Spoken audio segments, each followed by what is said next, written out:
Naming your business. 3 steps to a great business name. Hey everyone, welcome back to our channel. Today, we'll be going over how to name your business in 3 simple steps. In this video, we'll be talking about how to name your business based on its structure, branding and brainstorming your business names, and how to check your name's availability. Don't forget to give this video a like at the end if you find it helpful and subscribe if you haven't done so already. Without further ado, let's talk about the 3 steps to naming your business. Step 1. Choosing a business structure.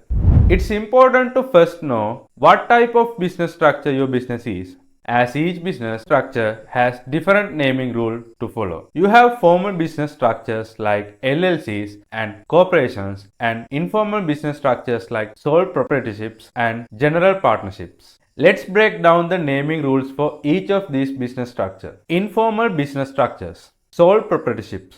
If your business is a sole proprietorship, your company has to operate under the surname of the owner. If the owner wishes to use a different name, the owner must file for a DBA, which stands for doing business as. This is also known as an assumed name, fixtures name, or trade name.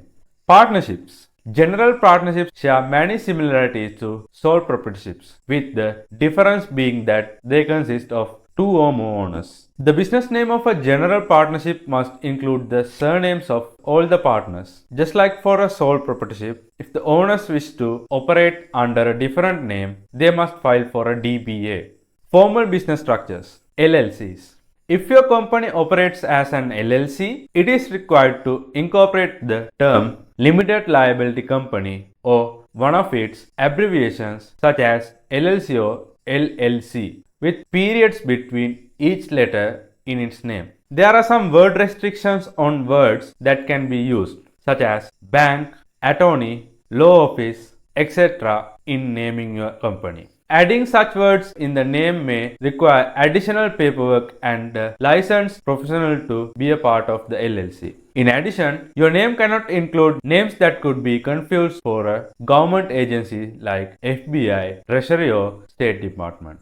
Corporations. If your business is a corporation, your name must include one of the following words: Company Incorporated, Limited or an abbreviation of any of these words. An important PSA to note: when choosing a business structure, you might come across something called an S corp. This actually isn't a business structure, it's a tax designation used by an LLC or corporation. If your business is taxed as an S corp, follow your state's naming rules for the business structure you choose. Unique names. Your business name must stand out from the sea of other businesses on the field. To use an example, let's say there are 2 companies called Flower Store LLC and Flower Store Inc.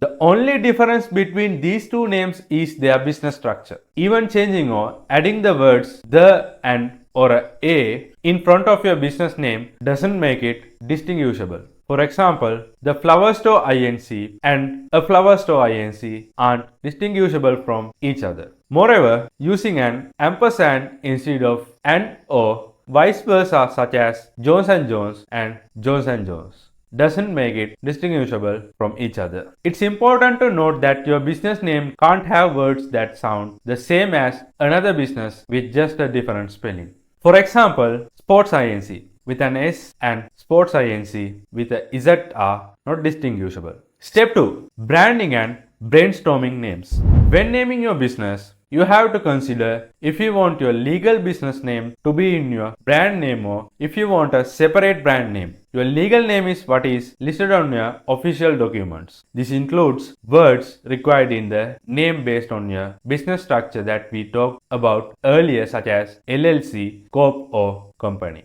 Your brand name is the name you use to market your company and the name that customers and public see and use. While you are thinking about what type of branding strategy you are going to follow, you also have to start brainstorming on your business name. Your goal should be to come up with at least 5 catchy and creative names. Once that is done, check to see if they are available for you to use. After you come up with a list of potential names for your business, ask yourself these 7 questions. 1. Is my name simple and short? Remember that a simple and short name will be easier to remember, talk about and write than a longer name. You prevent less and hassle by simple and short name. Small and simple business names are generally easier to remember. If your business name is too long and complicated, there's a chance that your clients will call you by nickname that you have no control over can potentially impact your business. 2. How does the name sound when I say it out loud? Don't just read the name in your head. Say it out loud and see how long it sounds, and if the vibe feels right, say your name slow, fast, and with a different emphasis to make sure it doesn't end up sounding like something else altogether. 3. Is it easy to pronounce, spell, and does the acronym look okay? In the same vein of having a simple name, a business name will be easier to remember if it is easy to pronounce and spell. You also have to be mindful of what the acronym of your business name will be. You don't want to find out that the first letter of each word spells out something you don't want. 4. Did I include a geographical location in my name? If you include a location in your name, you may limit the potential of your business growing out of the town. This is because customers may not contact you because they think you are only operating in that specific location. 5. How does the name compare to other businesses in the industry? Take a look at your competitors' names. Is there a specific format that other businesses in the industry follow when naming their businesses? You want a name that stands out from the rest of the flock, but at the same, you don't want one that makes you sound and look unprofessional. 6. Did I avoid trends? Naming your business after trends may give you an initial customer boost, but this will be only for a short while because let's face it, trends are pretty short-lived. Once the trend becomes dated and old, so will your business. What may be a funny joke or a reference at one time will fade away and no one will understand it anymore. 7. Is my name memorable or is it too narrow or literal? While you want a business name that's simple and describes your business's mission, you don't want one that's so common that it won't stand out from the crowd. You want to convey your own uniqueness through your business name. Step 3. Check the name availability.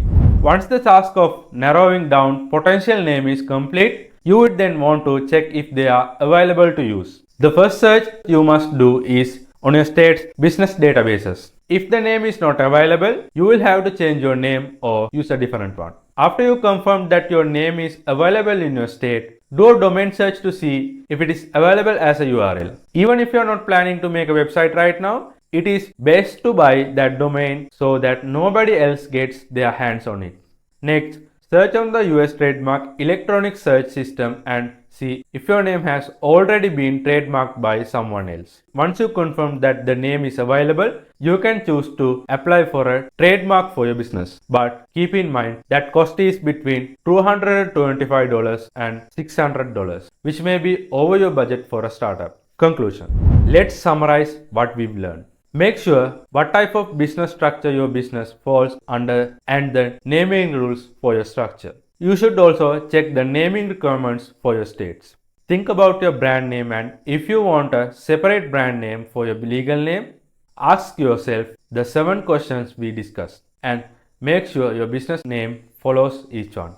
After you go to your list of names, do a quick search to see if it is available in the state business directory as a web domain and whether someone else has already trademarked that name.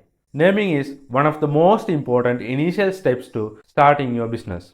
So make sure you follow your guidelines and find a great name for your company. Give this video a like if you found it helpful. Be sure to comment and subscribe as well. And I'll see you in the next video.